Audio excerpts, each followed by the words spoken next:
got a heater for you boys today. We talking sales, and I'm telling you, I've got to know the guys you're going to be hearing from this podcast really well over the last like 5 months.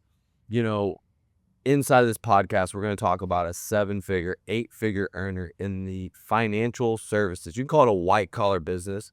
You know, bankers, investments. So many white-collar guys are getting into the blue-collar businesses, you know, with private equity and Wall Street being all in on roofing. Inside this episode, I'm going to kind of tackle financial services, roofing, sales, and I've got, you know, president of RRCA, fastest moving growth C-level suite I've ever had. Let's go. Let's go, man. Ryan, how did we meet? Well, it was a recruiting happenstance. I have a HVAC partner. Shout out Nico, if you're listening. He linked us up together. I said, hey, I'm going to go jump into the roofing space. I want to do some general contracting. I'd eventually like to become a developer. And I need to know, you know, slab to shingle. I need to know the whole business model. And he goes, well, if you're going to go anywhere and do anything, you need to hit up my guy, Haight in Florida. He's the best in the business down there. And so I just hit you up. I DM'd you on IG, said, hey, I'm in my truck right now, headed to Florida.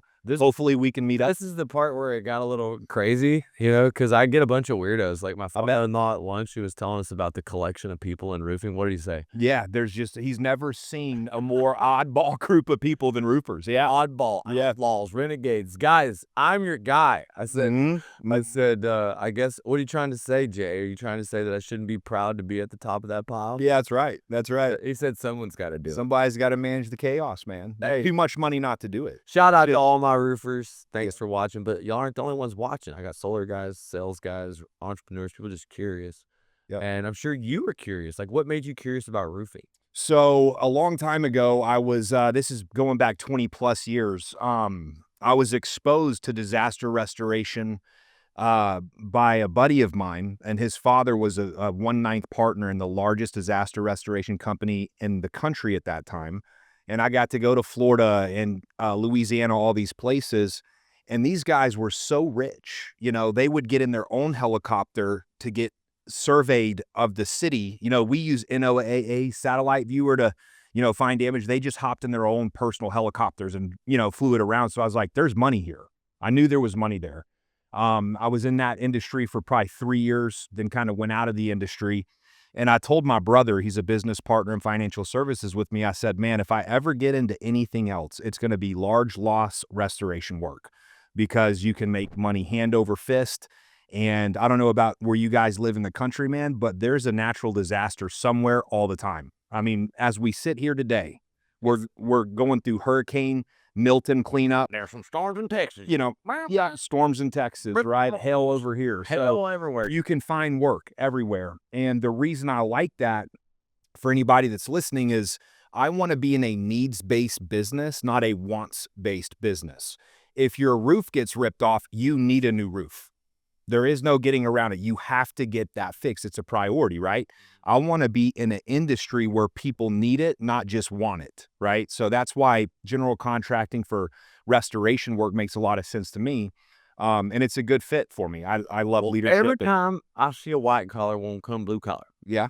Oh, you're going to get your hands dirty. Sure. Yeah. And, you know, when you came to the hurricane early, yep, I said, I'm going to go to this hotel and I'm going to ride the hurricane out. We're going to intercept this sumbitch. Yeah, that's right. And you're like, fuck it, I'll meet you there. I was like, this sumbitch is crazy. Yeah, absolutely. And so we proceeded to lock ourselves in a room, a meeting room. Yeah, the war room. And we went in a cold call blitz. Yeah, that's right. What happened?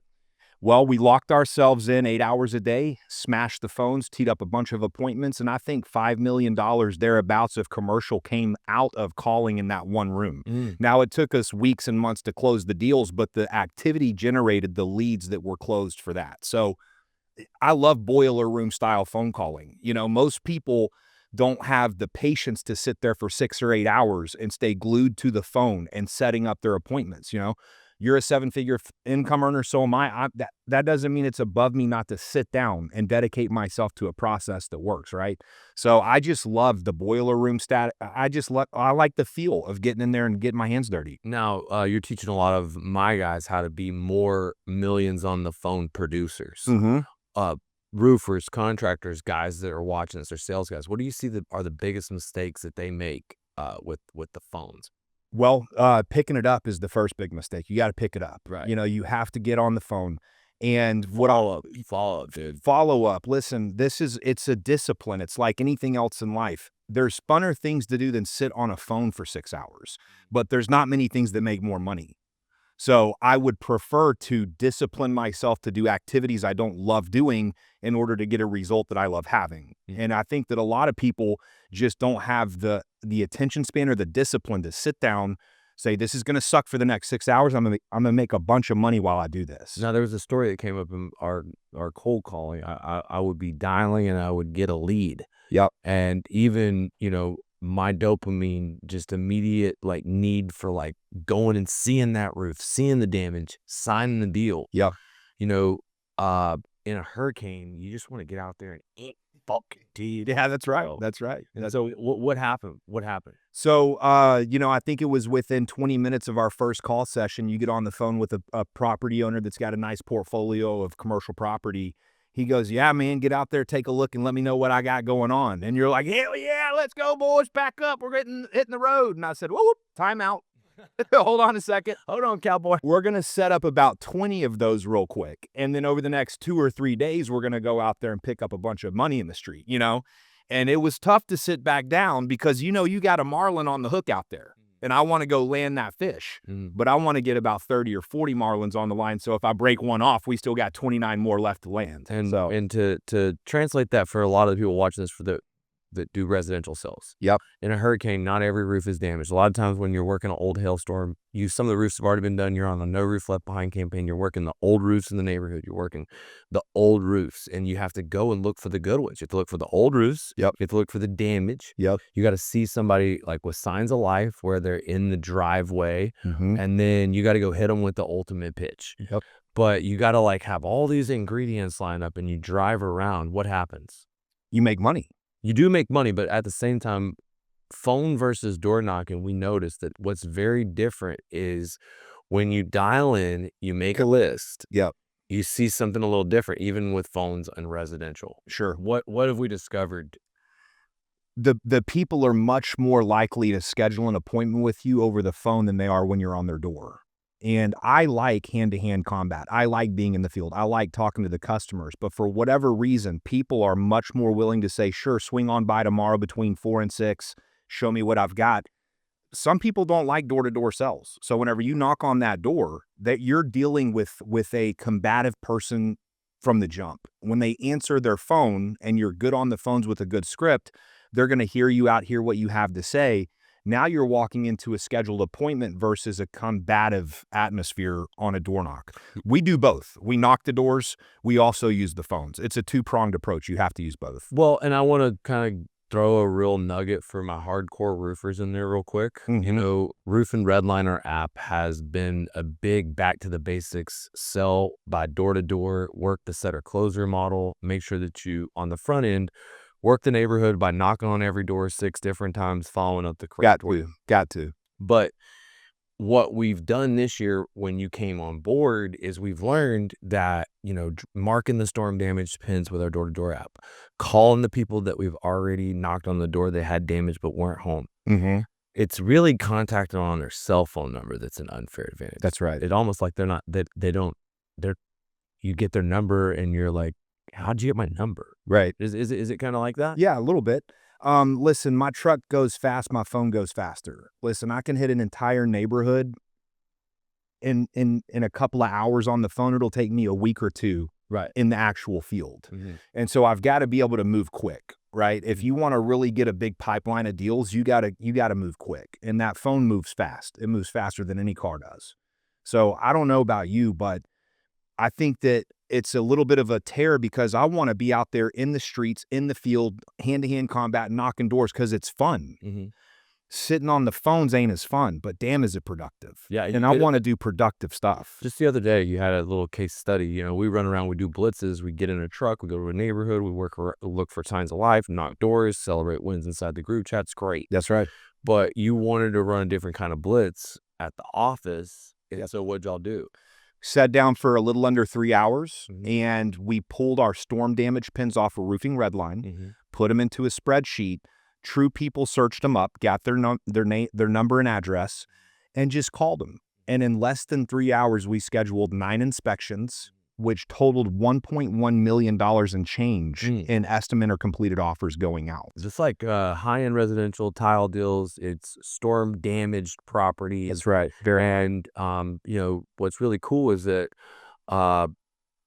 you don't have to go door to door to get the deals.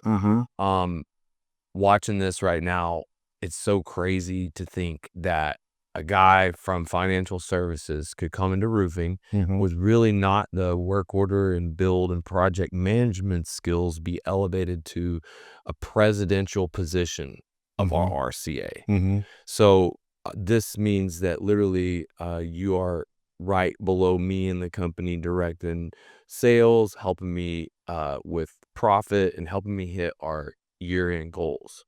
So what are things that are like similar in a financial services organization that make a successful roofing organization? Great question. So we are in a people's business here. I know everyone says that. I really feel like it's a people thing, not a product thing. The industry can change. Who you are doesn't. So if you're a high-level executor, you can go high-level execute in financial services. You can go high-level execute in roofing, general contracting. You could do floors. You could do whatever you wanted to do. It's who, not how. And the industry can change. The person that shows up is going to dictate how they perform whenever they get there. So I knew right away. I was asked by a commercial property owner, hey, how does this roof system work? I said, I really know nothing about roofs, but I know Joe Skiba. And Joe Skiba knows roofs. So, hey, how does this work? And the transparency of, I don't really know how a TPO loose lay blah, blah, blah works, but I know the guy that does. See, the most successful people in life are connectors of people. So I want to be a conduit. I know a great roofing company, and I know how to work with clients and people. I just got to plug those two together, right? And so the skills that an entrepreneur learns are transferable to any market or any industry. So is this statement true or false? To be a good roofing salesman, you have to know the technical side of the roofing. You do not. You have to have a team that does behind you. That's right. That's where a team and support comes into play. Nice. I still don't know the difference between a 3-tab and architectural shingle. I mean, I really, literally don't. I know. I know people. we gotta get you trained on that. Yeah, they're really good. Like Within reason. Lee's new president. Yeah. But you're a master at the thing that everybody asks. For me, it's recruit, hire, train, retain. I'm a master in it too, but I have holes in my game. We were talking about one of the biggest holes is being, a big problem that everybody faces in roofing. Retaining top talent, making people successful. What have you seen the failures, even for me, that I could do better? So we're talking about retaining new talent? Yeah. So and making them successful, training them. I believe it's recruit, hire, train, retain. And I do well in the recruiting. I do well in the hire. And I have a great training system. It's so crazy that I would lose points in training. Right. But I do. Right. We all do. Yeah, of course. So development is really the key to retention. If you develop people, they retain with you. If they don't get developed, they go somewhere where they will be developed. What do you mean by that? Developing people. So you've got a few different areas of development. I believe in starting with the person first, making sure that person is developing as an individual. Before I can develop them to win in business, I first got to get them winning, getting up out of bed on time, getting into the gym on time, feeding their mind, their body, their spirit, taking care of their self first. Across the board, we have found that we had a problem with the salespeople and roofers. Well, we don't know how to use this thing called what is it? A schedule? A schedule. A calendar? Yeah. I couldn't believe. Fucking calendar? Yeah.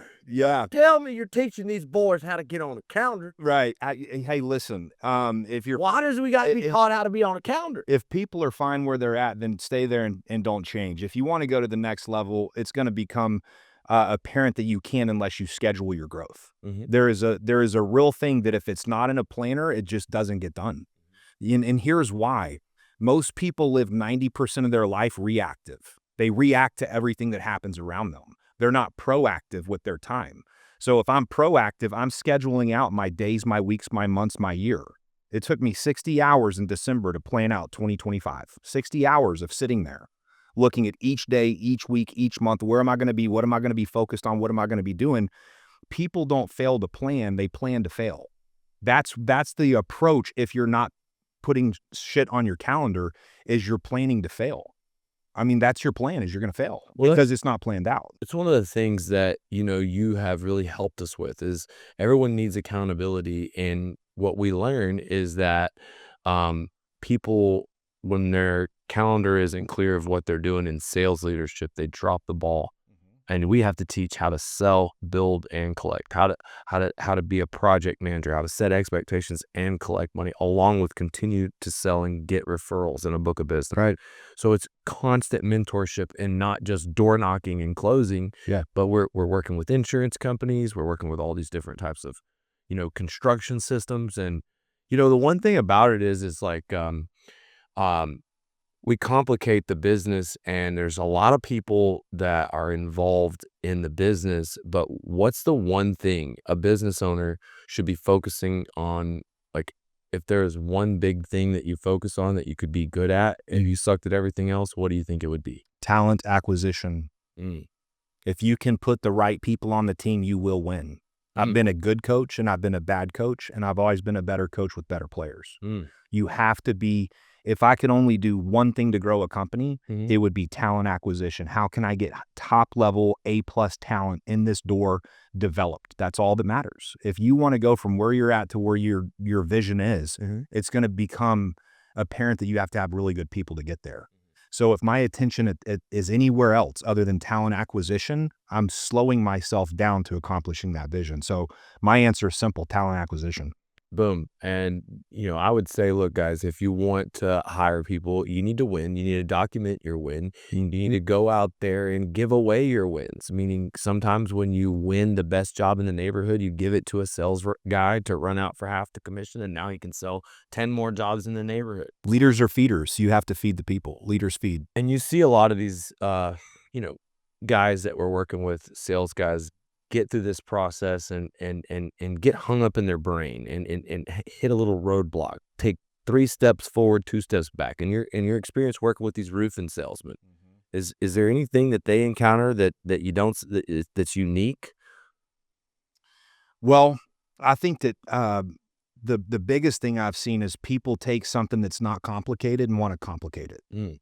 And so just keeping stuff super simple is really, for a guy that's out there, with a big goal for the year, the simpler you can keep your daily activities, the better off you are. Just because it's not complicated doesn't mean that it's not hard. Simple, not easy. Yeah. So having a hard conversation, or setting proper expectations, or going to do the thing that is not as pleasant as you promised them that it was going to be.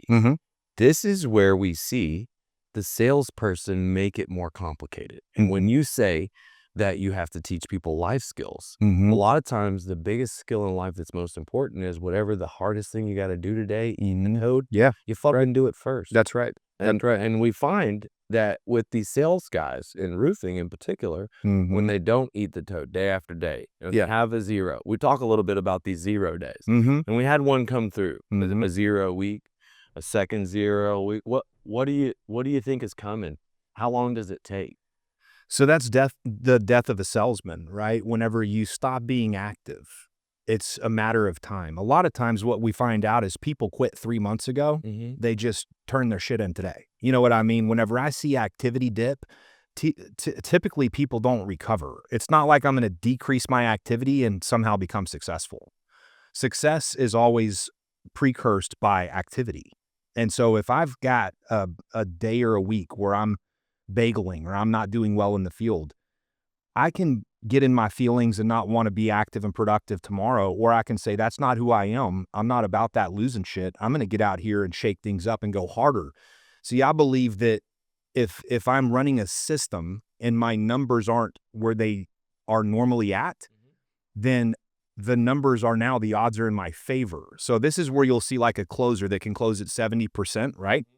They might go 2 for 10 at 20% closing. What their mindset goes, I'm about to go 10 for 10 because my long-term average is 70% closing. And if I just went 2 for 10, that means the numbers are in my favor. I'm fixing to run into a string of the right people and close 10 for 10. Sales is a mindset a lot more than it is a skill set. And whenever people stop becoming active, it's only a matter of time before they turn their shit in. And so, yeah, I'm telling you, it's simple, but it's fire, and people will probably listen and dial into it. But I love the technical. Now I want to unpack the story of how you were able to become our president, because it's pretty funny.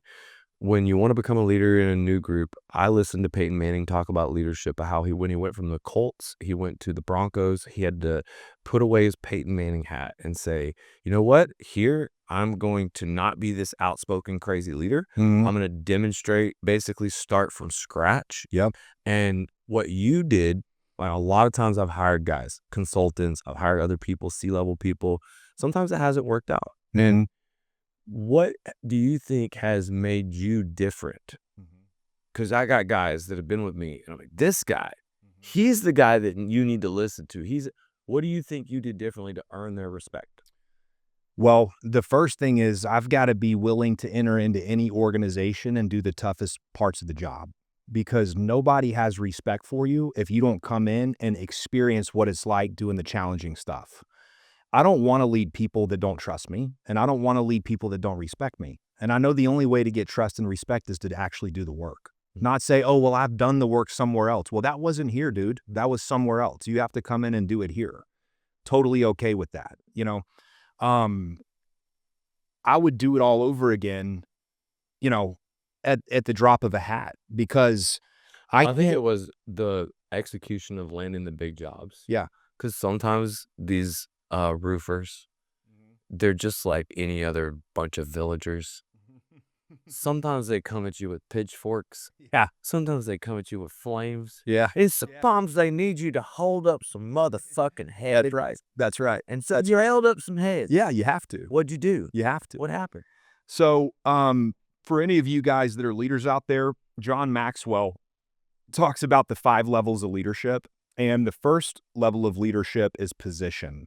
That's people will listen to you based on a title that you have. That really has nothing to do with respect or trust. It's just the title. You were just the guy that came in, and you're no one knows who the fuck you are. Yeah, and right. And everyone tells us they're a legend. Sure. And so you're starting until it's time to go to war. Exactly. Right. Until it's time to actually put the suit of armor on and go out there and fight. Right. Yeah. Oh, I'm a badass on the microphone, but in the streets, I ain't going out there and getting that shit. I don't respect that. That's now, not it's been a while since you went door to door, huh? Hey, listen, I had my golf game pretty dialed in. I was playing golf 6 days a week for about 2 years. You're a pretty good shot on the ducks, too. Yeah, playing a little duck hunt, too. So if you look at Maxwell's 5 levels of leadership, I want to get back to your point. You know, there's a positional level of leadership. That's the lowest ranking level of leadership. Then you've got a permissional level of leadership. That is, you ask people, hey, do you mind if I coach you up? And do I have your permission to review and hold you accountable? The third level of leadership, arguably the most important, is productional level of leadership. And that's people follow you because you get results. That's why they follow you, because you're productive. And so I knew entering into a new business, I wasn't going to have a position title yet. I wasn't going to have permission with people. I was brand new. But I knew that I could grab the productional level of leadership by going out and producing. And so I actually walked into a beautiful scenario because I didn't know if $1 million a week was good or bad. I just thought, hey, let's do $1 million a week in production.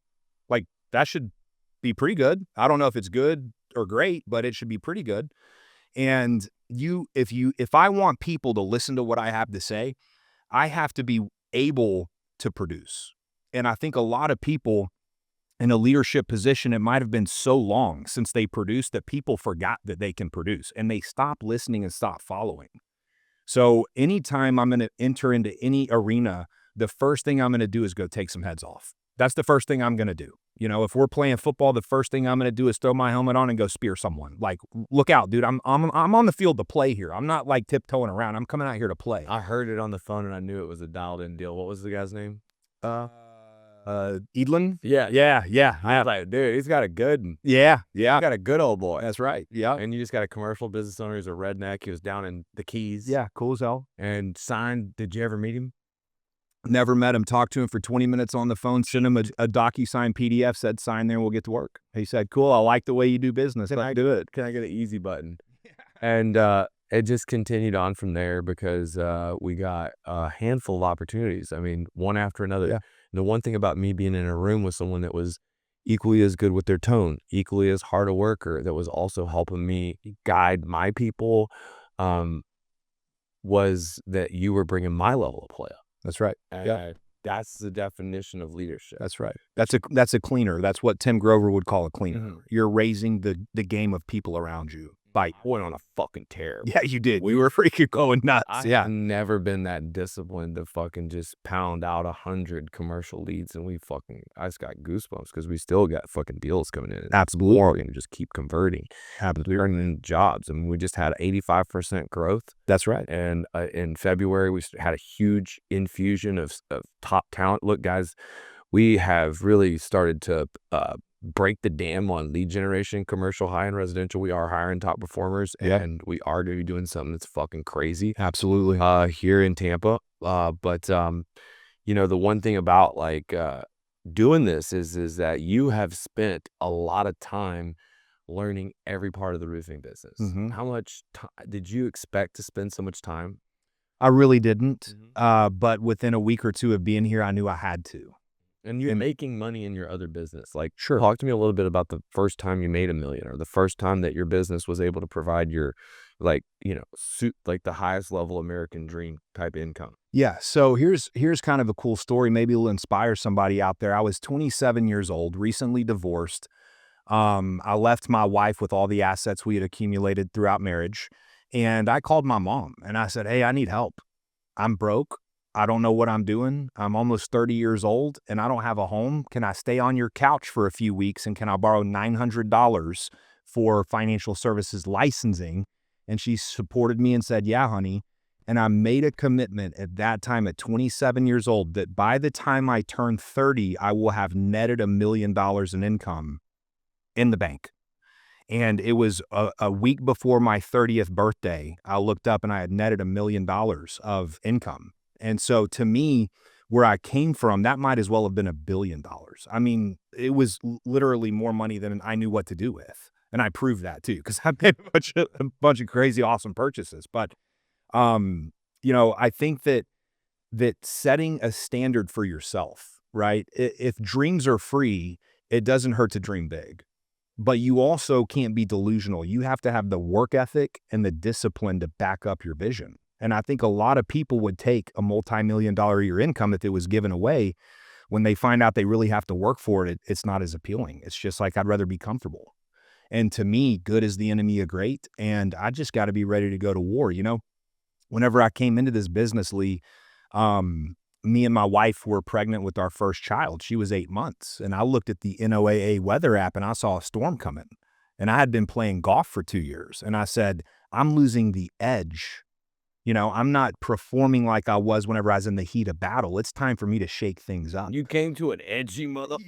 Yeah. From where I was at, you know, chilling on the nicest golf courses in the country to in the heat of battle in Florida with freaking storms going all over the place, right? Like I went from one extreme to the other. And I'm an extreme person, so I'm cool with that. I like that. But I'll tell you a quick story. I used to work on a horse ranch for a guy named Dave Buck back in Texas. And he had a racehorse that was down in the bottom pasture. And that racehorse was mopey. It wouldn't hang out with the other horses. It is acting sick.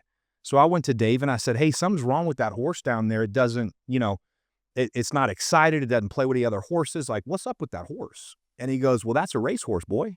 And I said, "Okay, so why isn't he racing the other horses?" He said, "Well, he's a retired racehorse." And I said, "So is he sick?" He goes, "No, he's depressed because he's not racing." And so to me, that taught me a life lesson that if you're a racehorse person and you're not in a race, you're not happy, right? And so the reason I decided to jump into this industry is because I was a racehorse that was pulled off the track not racing. And I wasn't happy with that. I want to compete. I want to grow. I want to win. I thought early retirement at 38 years old, 37 years old was my dream, and I had accomplished it. I'm not going to work to make money. I'm going to work to have purpose. And there's a big difference between somebody who's doing what they do out of purpose versus out of need, right? I understand maybe not everybody's there where they can just choose to go work to have a purpose. But purpose driven to me always dominates on necessity. Dude, it's giving me goosebumps. I want you to say, why me? Why RRCA? Well, I think that you and I have a lot of similar personality traits. And, I was checking you out on Instagram and some YouTube stuff before I came into Florida. And I said, this guy's a charismatic leader. He's a workhorse. He's not a desk CEO. He's a field CEO. You're a field general, man. That's pretty rare. And I just said, I think, I prayed about it, talked to my wife about it, and felt like it was the right thing to do. And I think I told you this within the first couple of weeks of us working together. Before you got here, you're like, I'm coming. I'm like, this guy is like serious. Yeah. Oh yeah. No, I mean it. Yeah. And so, I had somebody come into one of my businesses 4 or 5 years ago and changed the landscape of that business forever. And I'm so indebted to and grateful for that guy that he came into my business. He kind of helped me come out of some ways that I was set in by looking at business from a different angle, implementing some new stuff. I wasn't wanting to change things because I was already making a lot of money. I was like, dude, I don't need more money. I want less problems, right? He came into my business and reshaped the business. And I was so thankful for that I said, whenever I get the opportunity to do that for someone else, that's what I'm going to do. And so I remember looking at RRCA, not as just a business, but I said, how can I come into this company and make that same impact in this company that this guy came into my business and made in my business? Because I tell that guy every time we have lunch or every time we smoke a cigar or every time we hang out, like, dude, I'm forever thankful for you because you came and found me whenever I needed a little bit of a change up to my routine, and you were able to do that. And so, I think the law of reciprocity means that I better be willing to do that same thing for other people. So I looked at RRCA, I said, man, this is an amazing company, already doing a tremendous amount of revenue. Let me just go learn roofing, and then I'm going to start my own roofing business. But once I got to know you and once I got to know a lot of people on the team, I said, let me see if I can make a bigger impact in this company than just transactional. I could have came in here for a couple of months, learned how you do what you do. I got the funds to open my own company and run it. But I said, how selfish would that be? If I just came in and just learned what I needed to, left and went and did my own thing, why not just take this company to the next level? Amen. And that to me is me doing what was done for me, which law of reciprocity says if it was done for you, do for others, right? So part of my job is to get the fuck out the way. Yeah. But also to direct, to guide, to be a part of it and to duplicate but more importantly, as a reminder for everyone that's watching this, I truly believe that for RRCA to get to where we were, basically 2024, 2023, 8 insurance companies collapse. Revenue goes down a large percentage. I have to change my business model to be more of a retail company. I go through a lot of adversity. I acquire companies, I acquire costs, and I go through huge expenses to where I have to start making heavy pay cuts. I have to literally put layoffs. Yep. And my cash flow is tested in a way that it's never been tested. You show up at a time that literally I'm having to rebuild everything and my back is against the wall. That's right. And so I just want everyone to know that I've took a little time away from the podcast seat because I went away from being a field general. And a lot of times you got to do the work while no one's watching. That's right. And that's really what I'm here doing. I don't want to do anything except for have the best standard for service and growth in roofing. I want to be that Chick-fil-A of roofing. In order to do that, sort of have to focus 100% on a platform. But you're only one person like Ryan away from a surge in your business. And once you can get someone like that, then the dominoes fall. People start to level up. You start to attract new winners. You start to really get some major transaction, some big momentum. The thing is you tell me what you think the vision is for the next year, next 3 years. Where do you see yourself in RRCA? So, we've defined some very clear goals, targets, and timeframes to them. And I believe that that's a commitment that I made to the company, that if I'm going to play for the team, you're going to get my 100% effort on that. And, and what I want to do is I want to give people out there that need an opportunity the best place to come in and facilitate their success. If you really want to break it down, I'm looking to create and further create a company that a 27-year-old me could have plugged into and become a multimillionaire in that business. And so if we're gonna build a company, we're gonna build the best company, because we ain't gonna do nothing half-ass, right? Mm-hmm. It ain't easy. And you've already got a great company built here, but we're gonna take good to great. And it's gonna come through talent acquisition. It's gonna come through attracting the A-level players, plugging them into a system where they're developed, where they're cared for, where they're successful. I love saying we're either gonna make you grow or we're going to make you go. You're going to grow or you're going to go, because we roll with winners around here. And so the vision for the next 12 months, 18 months, 36 months is simple to me. Continue to build the best company that has the best opportunity for the 27-year-old me of 14 years ago to be able to walk in that door and forever be thankful to that company because of what they provided for me in the way of opportunity. Amen. And just revenue wise, like we put it on the table, we are going to get to, it's not about doing the revenue, it's really about creating generational wealth, which the bankers care about the profit. That's right. That's all they care about. That's right. It's about getting to the way this all started, which was 10X. Mm-hmm. I closed Grant Cardone in 10X. My goals are going to be 10 times harder than they think. All right, am I going to have to work 10 times harder than I think? Grant's crazy, but he's my guy. Yeah. And I'm not going out unless I'm getting a 10X or higher multiple. Sure. And we got to get to 10 million, which means we're getting $100 million check. That's right. But beyond that, we're going to go by acquiring and partnering with other roofers, making them 8-figure opportunity, guys writing these guys big checks. That's right. I have a handful of my best students that we've already partnered with, and I've got a handful more that I'm on the verge of writing some big checks to. Mm-hmm. And the game plan is to keep doing this thing, dude. I don't want to ever stop roofing. Sure. Sure. I really just want to do it on the highest level. Mm-hmm. And to go from 100 million in sales to 100 million in profit. Yeah, that's right. That's really what I'm after. That's right. That's right. And 100 million in profit means that you're making billions. That's fine. We can do that. I'm cool with that. I like making billions, right? Yeah, I haven't done it yet. Made a lot of M's, but not any B's. Right. Yeah. Hey, look, if you're watching this and you want to be a part of what we got going on, dude, you can find Ryan on Instagram. How can they find you? You can find me on Instagram at Giddens. I'm not super active on Instagram. I'm not really super active on any social media. He's the ghost, but you can find me and I'll get you connected with Ryan. And if you're in financial services, if you made it to the end and you're watching this right now, you want to be a leader in our company, you want to hear about this Tampa storm, dude. It's phenomenal. Yeah, you got to get a piece of it. Yeah. Tile everywhere, commercial. Yeah. It's booming. The market's thinned out, so there's no competition, yet the insurance still paying. It's beautiful. People have to get it done. Yep. We're hiring.